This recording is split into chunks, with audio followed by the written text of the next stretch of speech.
Alright, guys. First off, happy Monday. Good luck on your end of course exams and CTE testing. You guys are going to kill it. You guys got this. But as promised, here is your lecture video for the radiation unit we're in. I know we started it on Thursday, Friday. A little brief introduction. You guys are pretty familiar with all of this, but I'm going to put it all in one place for you, just in case you want to come back and refer to it. So let's get into it. Nuclear equations. Nuclear equations are just a balanced representation of nuclear decay. And we have three different kinds of forms of nuclear decay: alpha, beta, and gamma. We know gamma is our most interesting or our most energetic, making it dangerous, the most dangerous. You need lead and steel to stop it, right? It goes the furthest. But it doesn't really change what we are. It just emits energy. So that's why when you see gamma radiation, you see this fancy gamma sign symbol, but it's always 0 over 0 because nothing's really changing when we go through gamma radiation. It's just emitting a ton of energy that has a really killer effect on things. It changes things a lot, but it doesn't change what it is. We're going to be focusing on mostly alpha and beta decay, because alpha and beta decay, we can do some cool things with math to kind of manipulate it and predict our products on what we make when we go through these alpha and beta decays. And remember, this alpha decay, this fancy Greek letter alpha, is the exact same thing, or looks a whole lot like, I should say. It looks a whole lot like a helium atom. Helium only has 2 protons, right? Helium only has 2. So if it looks a lot like helium, we can write it this way and just keep our mass number at 4. Remember, our mass number and our atomic number. We can keep our mass number at 4 and our atomic number at 2, representing helium. Either or are the same thing. Either or are very correct. And here we got our beta decay. Let's see if I can turn this off for a second so we can see. We have our beta decay. Beta decay looks a lot like an electron. Beta decay looks a lot like an electron. It weighs functionally nothing, brings into the equation a negative charge, or charge I should say, an electron, making it look a lot like this. Either or are the same thing. Same thing. And here's a good little summary for you. In alpha decay, our atomic number increases. It goes up by 2. Our atomic number increases. It goes up by 2. Our mass number increases by 4. Our mass number increases by 4. And it's a little different over here for beta decay, because our mass number has no change. It's 0, because remember, electrons weigh incredibly small. Those are incredibly small things, so they weigh functionally nothing. And then they increase by only 1. But wait, Mr. Cole, it's negative. Remember, we have to add it to an equation to see what we came from to where we went. So the negative really plays like a positive in the equation when we write it out. We'll do some practice with it to help you guys get it together. But here's the template for you guys. Here's a template. This right here is your given. This right here is your given information. So most all the time, you're going to be given an element. You're going to be given one of the two things. And you're going to say it goes through, or experiences, or some kind of synonym and derivative of goes through, a type of decay to make a new thing. So we're going to have something to go through a certain flavor of decay to get a new thing. That's going to be your layout for this unit. That's going to be your layout for when you're writing your balanced nuclear equations, when you are writing your decays. Basic structure right there. Basic structure. Now is the time where you want to have out your periodic table. We're going to be using this all unit long, so really all class long. So I highly encourage you to print one out if you have that capabilities. or just have it handy. Open in a tab, the reference packs will post it on Canvas for you, or you can have the little cool little cheat sheet I made you guys from back in the periodic table review. Just have one as a good reference. And remember, when we're talking about our element symbol, our superscript, a super meaning above, goes right above it, just above it. And then our subscript meaning sub meaning below, goes right below it. And what's unique about our Z number? Our Z number has something special about it. Our Z number is our identifier, right? Our Z number tells us our number of protons, and our number of protons tells us our identity. Our number of protons tells us our identity. So that's how you can find out what we make from what we start decaying from. So let's get into some examples so that we can see it in practice. So here, I'm going to write a nuclear equation for the alpha decay of practetium-231. So I'm taking my given. This down here is my given. My given goes through for the alpha decay. Tells me I'm going through alpha decay. So through alpha decay. So I got that. Practetium-231 goes through alpha decay. Now I get to my next spot. My next spot is where things get interesting. So if I'm going through alpha decay, right? If I'm going through alpha decay, I'm going to throw off 4 mass units and 2 protons, right? My protons are going to change by 2. So I have to add those 2 together to get to where I just came from. Yes. So for me to throw them off, it's essentially changing what it is. Y'all following me? So I have to put together my balanced chemical equation, my balanced situation.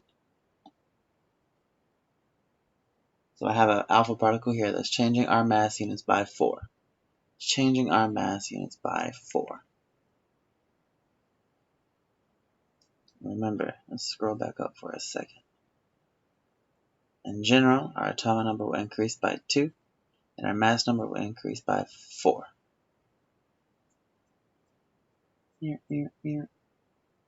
Too far. So what do you think is going to be the outcome of this? What do you think is going to be the outcome? What are we making? What are we making? Go ahead and give it a try and see if your answer matches mine. I'll give you just a second. Alright, I hope you got it. But remember, our things are increasing by 4 and 2 over here. Our things are increasing by 4 and 2, but you have to think about it in terms of an equation. Let me turn this back on so you can see me, or see my hands at least. So you have to think about it in terms of an equation, right? We have to think about it realistically. If things are changing, if I'm already adding my 4 and 2, I have to find something over here that makes it equal to practetium-231, because things have to be balanced. Things have to be balanced. So in actuality, I'm going to subtract, right? We're going to subtract. I'm going to do a little fake out. We're going to subtract. So if I have palladium-231, take off 4, just like that. That's how I'm getting my numbers. That's my mass number. Just for kicks and giggles, so I can make sure we're not crazy. 89. Because 89 plus 2, 91. 227 plus 4, 231. Now I just have to figure out what element, what's it called at 89 protons. So I'm going to come up to my hand-annotated periodic table. 89 protons looks right there. Actinium. So now I'm going to just come down here, remember AC, and boom. Just like that. Just like that. Remember, our symbols are capital and lowercase letters. I will be taking off for symbols written incorrectly. You do have a periodic table right here for your reference. Make it your friend. Don't forget about it. Chlorine. Chlorine is Cl, not two capitals. Barium is Ba, not B capital A. I will start taking off points now at this point in the game when we can't get those together. We have to be writing our symbols correctly.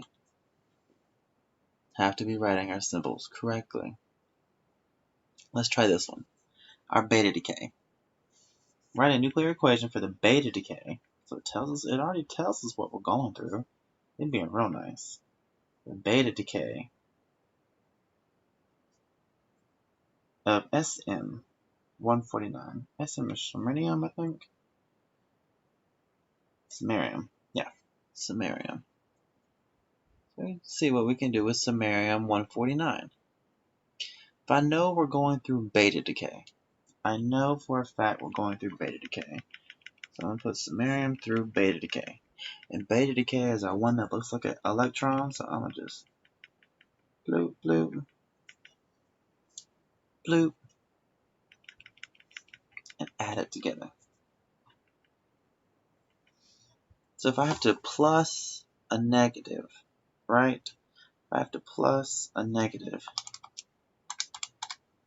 I'm actually subtracting. Let me show you. So I have 62 protons, right? 62 plus -1. Oh, it's actually subtracting. Basic rules of math. Remember, we're going up by 1. So this tells me, if I imagine, don't write this now. If I just imagine this as an equal sign, so like in my head, I see it as like a little doot doot. It makes it seem a little less intimidating. There's definitely a reaction happening here. It's definitely a reaction. So you can't write equal signs. It's always going to be arrows. But you can look at the arrow like an equal sign and kind of work it like a math equation. Essentially what we're doing. And put it back to my fancy blue. Now, what plus -1 gets me to 62? That'd be 63.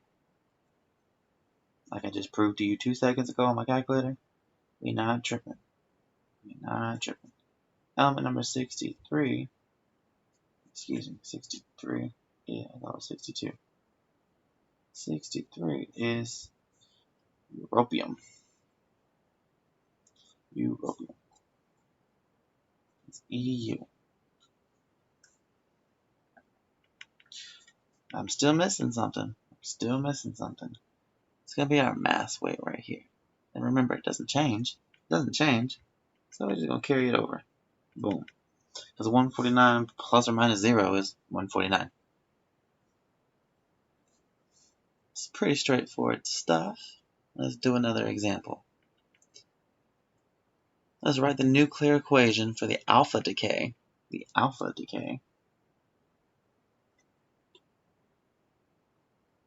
Of, let's see, what is that one called? That was a minute ago.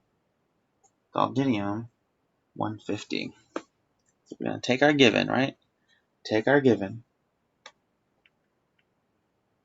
150, 64 protons, goes through alpha decay. Remember, our alpha particle is 4/2 plus something put together to make 150. So I'll give you a second I'll give you a second. I want you writing this with me to try it out. Try it out for me. Because if I'm doing it, you guys should be pros at it. Pros. So 150. What plus 4 would get me to 150? That'd be 146. And 64 minus 2 is indeed 62. What's 62 protons? Let's see. Samarium. Make my line a little bigger.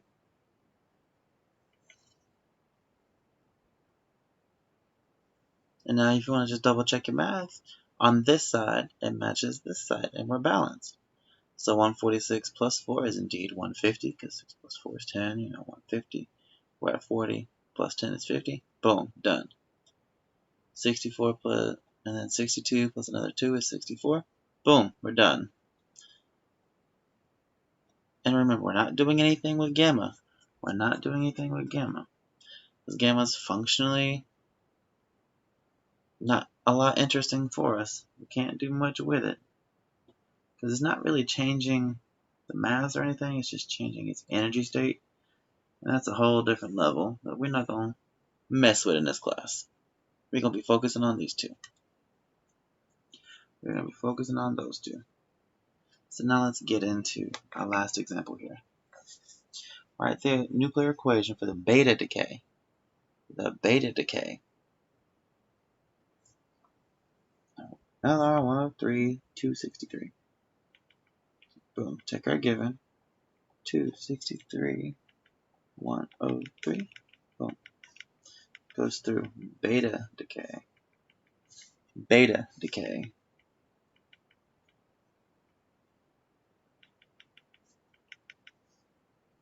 Plus what? So what plus negative 1 gets me to 103? Give you guys a second.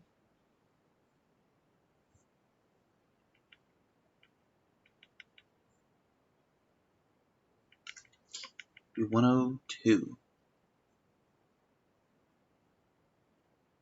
Or is it 104?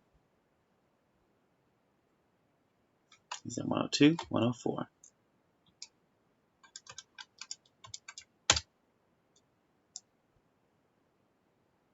Gotcha. Gotcha.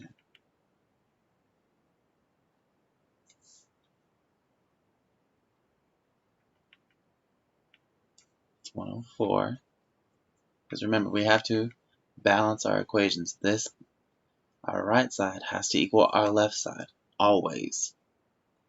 So I can't be going off cuff, going down 1 from here. I gotta go up 1, because I have to balance it out, because we're plusing a negative. And 104 is dun, dun, dun, dun. Ooh, Rutherfordium, RF.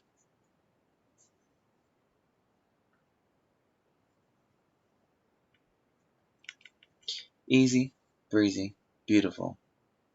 All of this goody goody is straightforward, straight and to the point. It's pretty easy, breezy. You just gotta remember your symbols and how to manipulate your equations, and you are good to go. You guys got this. You will have a worksheet posted on Canvas. Your worksheet will give you plenty of practice in dealing with nuclear equations. Plenty of practice. It's only like 12 questions, so don't get all fussy. It's just 12 questions. It'll be due by like 5 o'clock today. Due at 5. So you'll work for 3/8/2021.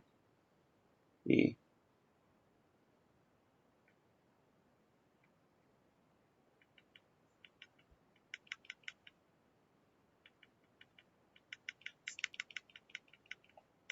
Half-Life Nuclear Equation 1 worksheet.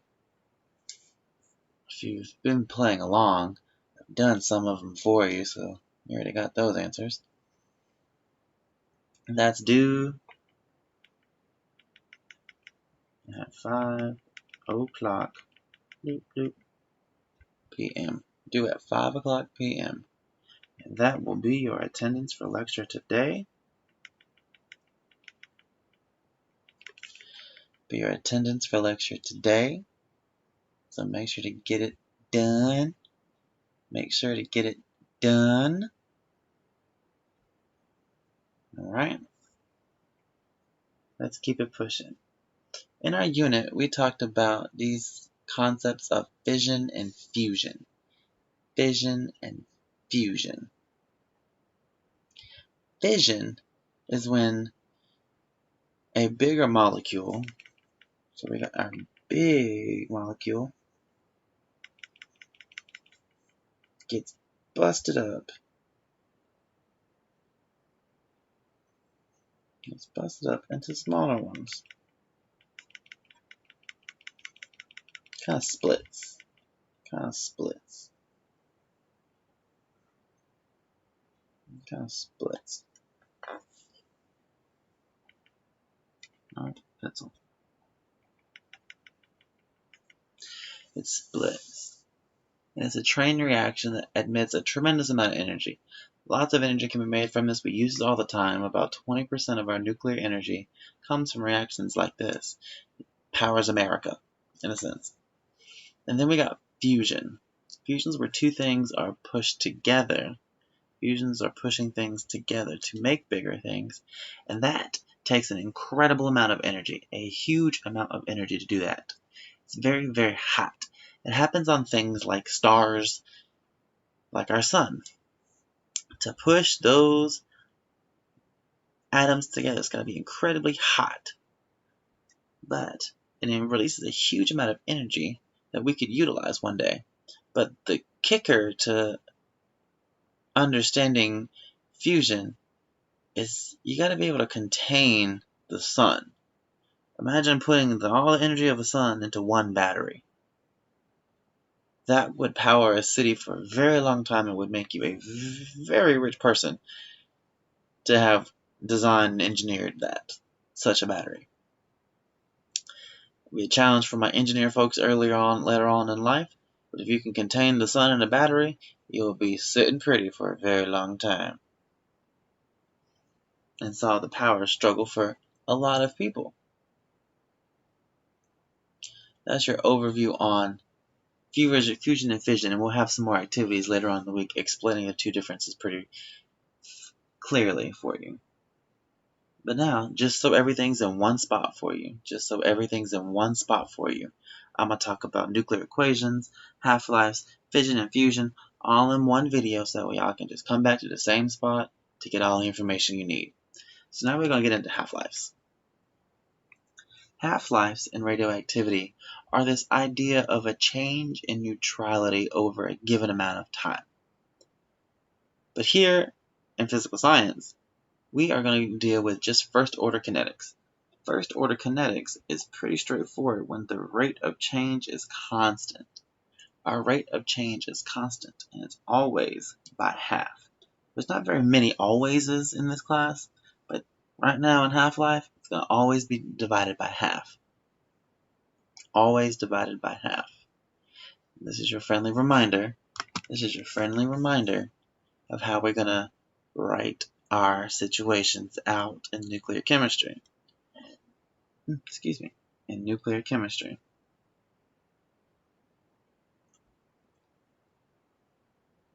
This half-life part comes with a lot of word problems. We're going to have to be able to read a prompt and pull out information from it. We're going to have to be able to read a prompt and pull out information from it. But that's okay, because every time we're reading a prompt, we're going to make this four-person list. Giving us our original mass, total time, half-life, and remaining mass. Our original mass, that's easy. That's what we're starting with.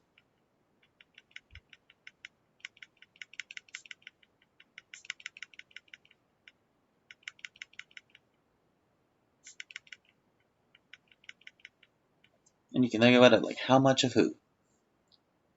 And our total time would be for how long. How long does it take something to decay by half? To get that half cut in half, then cut in half again, then cut in half again, then cut in half again. That's what we're dealing with right now. We're looking about for how long all together.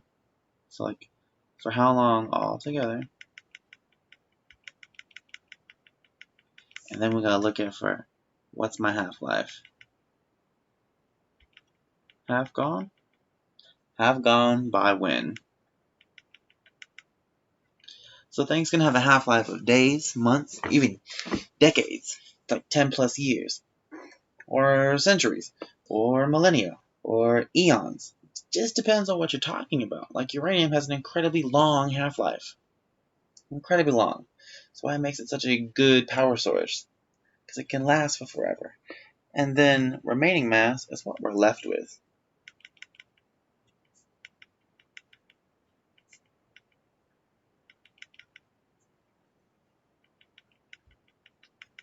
What we're left with. Pretty straightforward stuff. You can't really go wrong with that. But if you follow my steps and you get the 4 down, you're good to go. So let's get into some word problems and see how we can finesse them, okay? Alright. Before we get into diving into our word problems, I'm going to show you guys some shortcuts into manipulating our list to get us where we're going just a little bit faster and how we can think about it more directly. So when we make our list, we have a bunch of information. And I'm telling you, it's first order kinetics, so we're always cutting in half. We're always cutting in half, but we need to know some 4 things plus how many rounds we went through, how many number of half-lives, how many number of times is my sample getting cut in half. And you can do that by taking your total time, change colors, total time divided by the half-life. So if I take Tt and divide it by T1/2, that gives me my number of half-lives, i.e. that's my number of rounds.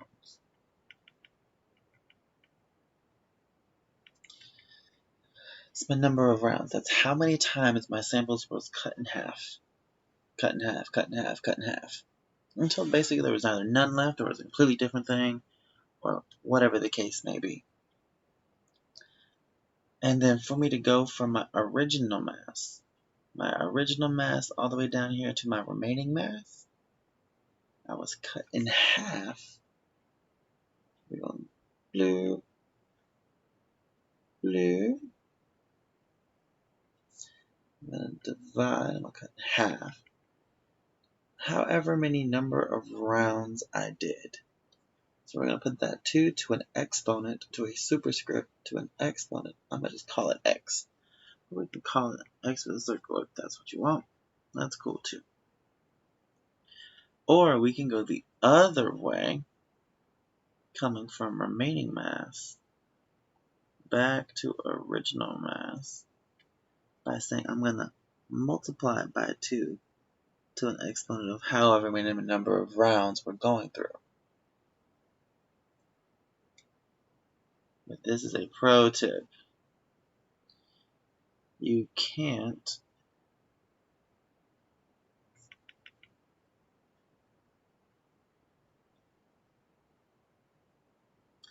a piece of a half-life.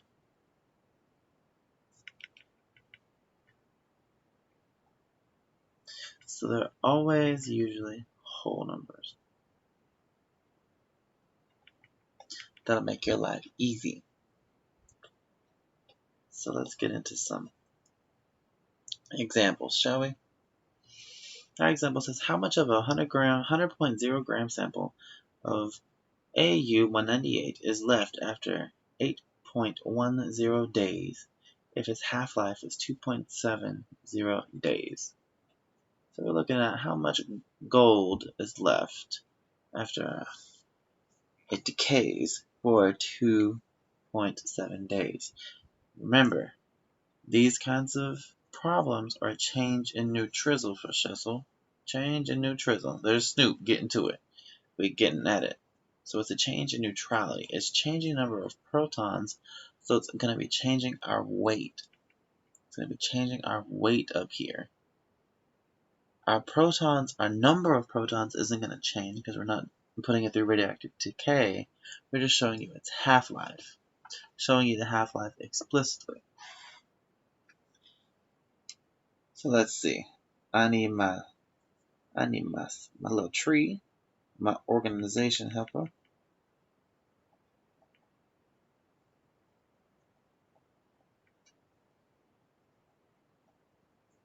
I'm going to see what we got going on here. So I have an initial, the first, I guess, 100 gram sample of gold, an isotope of gold. So, alright, original mass. Alright, and it's left for,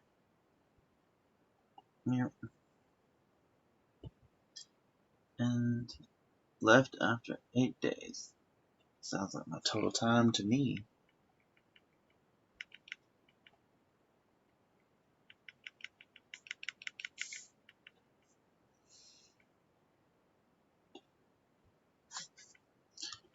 Number of days, and then our half-life is given to us as 2.7 days.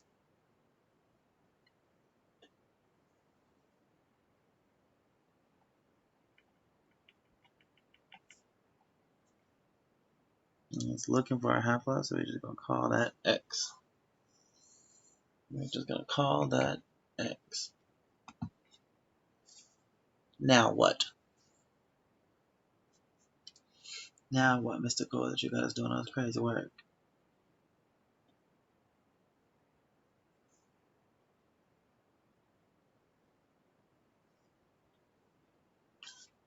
So let's break it down. You eat an elephant one bite at a time, right? So I need to figure out how many rounds I went through. I gotta see how many times my sample was cut in half. I'm given both total time and my half-life. And I know that I can just divide the two. I can just divide the two to get TT over T1 half to equal my number of rounds. So I'm going to do that. Take out your handy dandy calculator. Plug and chug away. And remember, keep the numbers in there. You want your zeros in there. Boom. 3. My number of rounds is 3. And now, we're going to go from our original mass all the way back down to our remaining mass. That just tells me we are cut in half however many times we went through a round. So in this case, we went through 3 rounds. So I'm going to cut it in half 3 times. So I'm going to take 100.0 grams divided by 2 to the third. Divided by 2 to the third.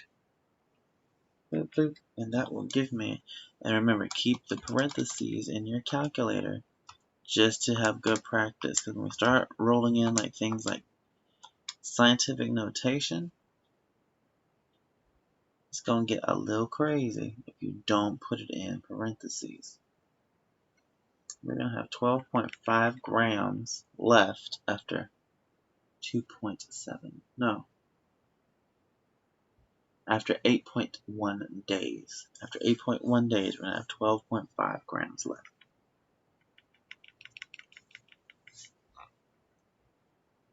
Just that easy. Let's try another one. Boom. I know what I got to do.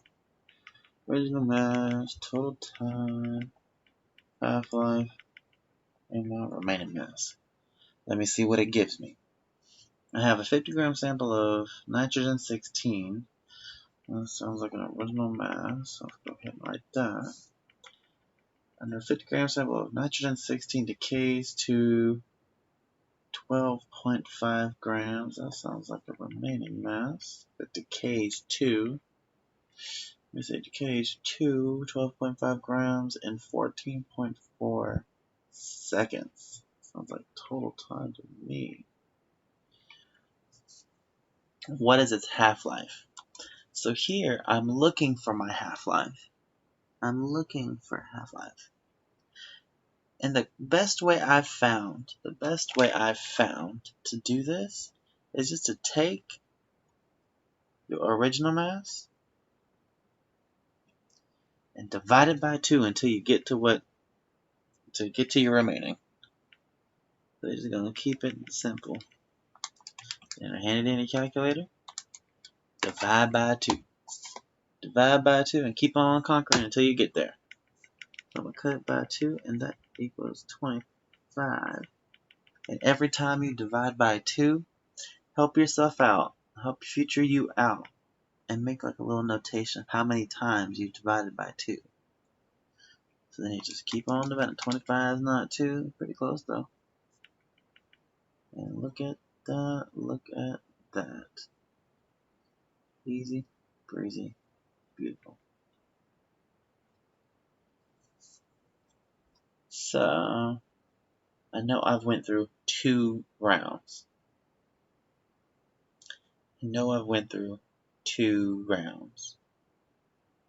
Of decay. So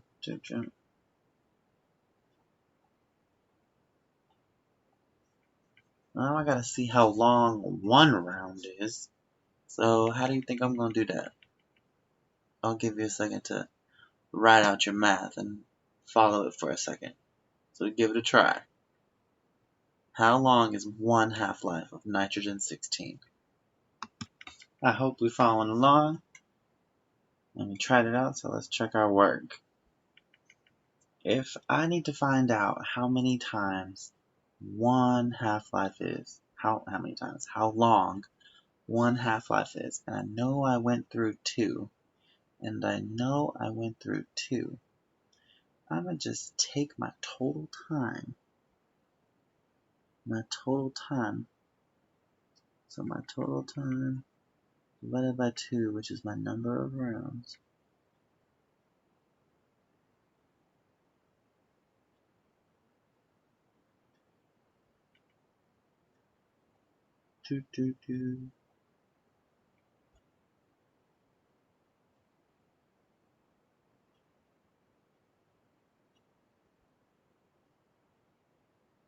Alright, so we went through 2 rounds to get to our students, or our people's, new material. So we can take TT divided by 2 equals 14.4 divided by 2. I see how much 1 half-life is. 7.2.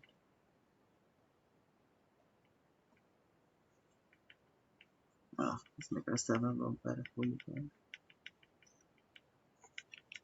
That y'all can see it. Straightforward stuff, y'all. Can't really go wrong. You just plug and chug. Plug and chug. So the half-life of potassium-42 is 12.4 hours. How much of a 750 gram sample is left after 62 hours? So I got my original mass. Not remaining mass that early. Nope. Remaining mass, total time, the half-life, and my remaining mass. The half-life of potassium-42 is 12.4 hours. I always write the unit in my list. That way it's easier for me to make sure my answers are in the correct units. Because remember, we are dealing with units.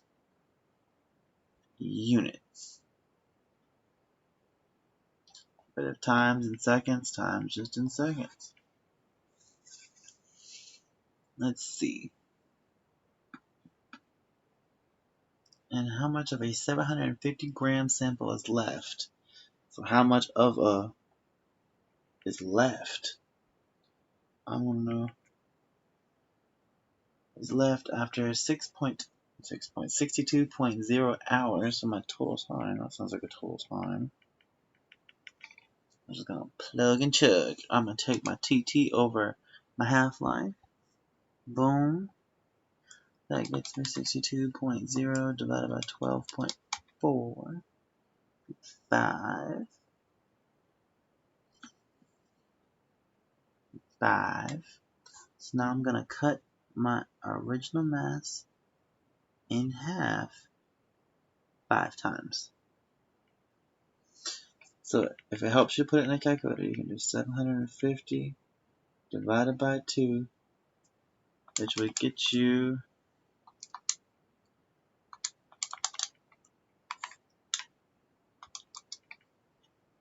375. It's gonna get you 375. And there you go. But what am I missing here? What am I missing? This is just one half-life. We did 5. So you have to keep going.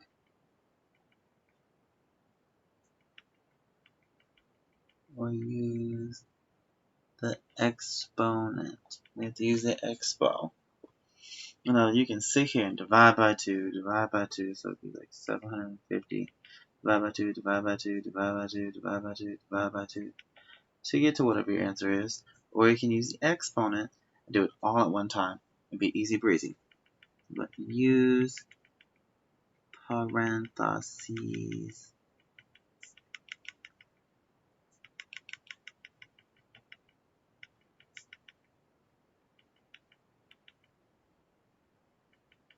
If you keep parentheses around the stuff you need to in your complex math, it'll make your life a whole lot easier, and your calculator will not do you wrong. So let me show you. Let me show you. That way I can model it and get it right. 250 divided by 2, 2, 3, 4, 5. Which is about 23.43. So let's see, 250 divided by 2 to the 5th. Oh my goodness, the answers are the same. What? Mr. Hunter know what he's talking about? Mr. Cole know what he's talking about? It's 23.4375. This number right here doesn't round, so it's going to be 23.4. And we're in grams, so 23.4. And remember, we got to keep into account of sig fig, so I see the lowest is 2. 23. We're going to keep it 23.4 to be very explicit. Remember, sig figs are important, and organization is key. So all we're doing is plugging and chugging. So let's see. Last one. The half-life of thallium-232 is 1.4 times 10 to the 10th number of years. If there was a sample of 25 grams, and of that sample, 2.8 times 10 to the 10th is left, how many grams were in the original sample? How many grams were in the original sample? So now I'm just going to be working backwards. So I got my original mass. I'm looking for that. Total time.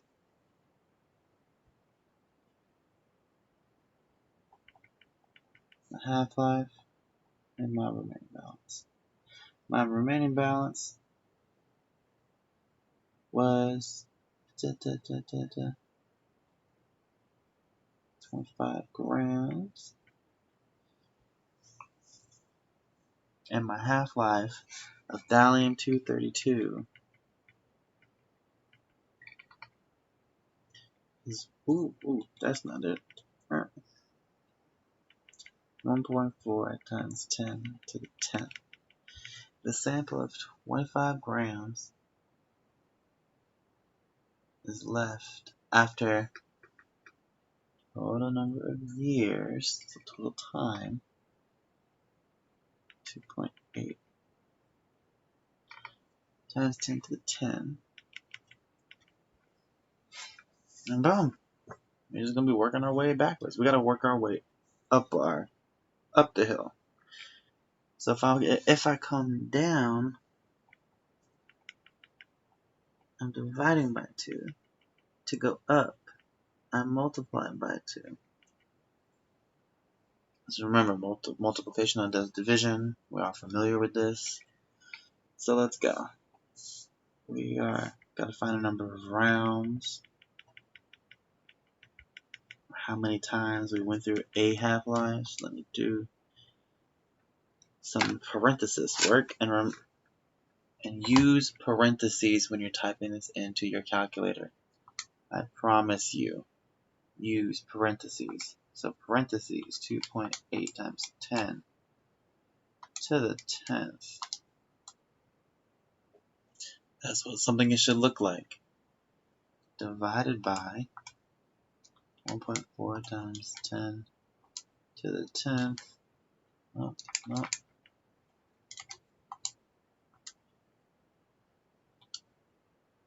2. We went through 2 half-lives. Number of rounds is 2. So now that I know my number of rounds, I can just take our 25 gram sample, times that by 2 to the 2nd power, parentheses 25 times 2 to the 2nd. Oh my goodness, so much. We would have 100 grams left. We would have started with 100 grams of thallium 232. Easy, breezy, beautiful. Easy, breezy, beautiful. If you guys have any questions, please feel free to hit me in the email or on tutoring hours. If you have to make up a separate appointment, my inbox is always open for appointments for tutoring. Always open for appointments for tutoring. I'll be in there frequently, in my inbox frequently, to make sure you guys get your questions answered and you're understanding the material. Please don't sit there lost. Use your resources. Don't sit there lost. And this has been our lecture notes for radioactivity, all in one spot. I'll be posting more supplemental material as the week progresses. And I hope you found this helpful. If you would, let me know how you like these recorded lecture formats. This might be a new thing for us to have in class, that we have reference guides. I will see you on the next one. Bye, y'all.